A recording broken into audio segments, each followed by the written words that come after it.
Tonight, we begin with an important multi-part Defenders investigation. It's a trusted local charity that helps thousands of people in our area and is nationally known for their vital work with immigrants and refugees. We're talking about Catholic Charities of San Antonio. But investigative reporter Dylan Collier has discovered behind those good works are worrying problems about how the charity's money is being handled. It's been going on for years, and Dylan finds it's now costing the charity and perhaps even you. It's tonight's Defenders investigation.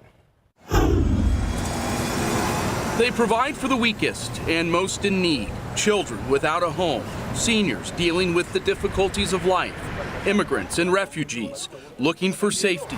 They're Catholic Charities. But some say something has gone very wrong at San Antonio's chapter. I couldn't believe the kind of things I was reading. Attorney Randy Burton is astounded. I have not seen these kinds of problems before. A former prosecutor, fraud investigator, and an accountant.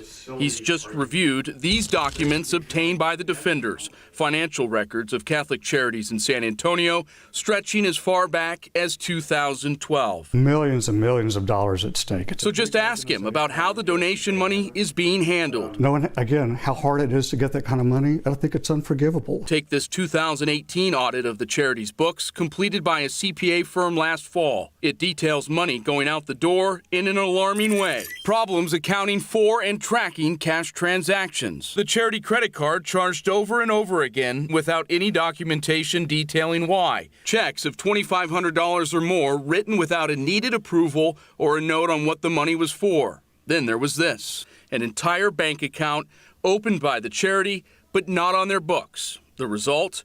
The auditors wrote that practices at Catholic Charities San Antonio were not consistent with accounting principles generally accepted in the United States of America. But the Defenders wanted another opinion.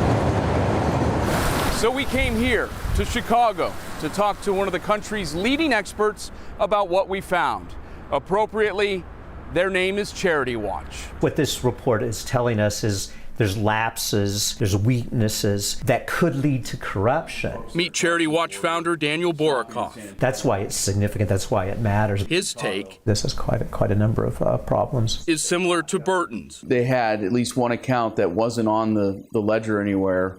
What is that a sign of? So that's really a bad sign. I would certainly be interested to know what was going on with that account. Borokoff's conclusion about the charity? I would think that the feds would want to check into it. But guess what? They already did. In 2015, the Office of Inspector General for the U.S. Justice Department took a look at how Catholic Charities had spent more than $800 grand in federal money meant to help human trafficking victims. What they found sounded very familiar. More than 35% of the expenditures they sampled had little to no documentation about why it was spent. For example, the charity spent over $9,000 on gift cards, but had nothing on what was purchased with them. Another, they couldn't confirm any accomplishments claimed by Catholic Charities for the funded program because, again, there was no supporting documentation. And there's more. The Fed's final report, it recommended several changes for Catholic Charities in San Antonio, changes the nonprofit said it neither agreed nor disagreed with, but also said that many of the issues had already been fixed. And yet, 3 years later, you have an audit come out where some of those same problems are going on. The agency is not working hard enough to correct its problems. So we thought it was time to talk to this person, Catholic Charities top man, CEO Antonio Fernandez. As you can see, he's no stranger to being photographed. But when we wanted to talk to him about their money problems, all we got were exhaust fumes and a statement that only addressed some of his charity's issues. Meantime, word is getting around to funding agencies. This January, the Texas Veterans Commission turned down a request from Catholic Charities for $300,000. The money would have helped vets in San Antonio make rent and pay basic expenses. The reason for the denial?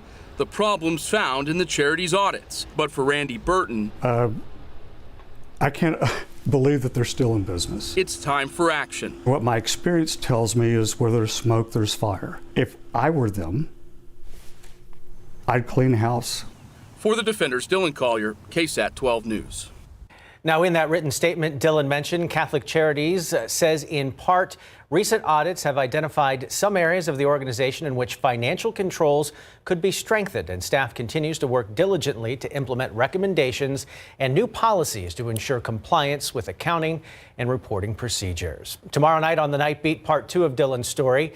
Volunteers at Catholic Charities given access to children without the required criminal background checks in place.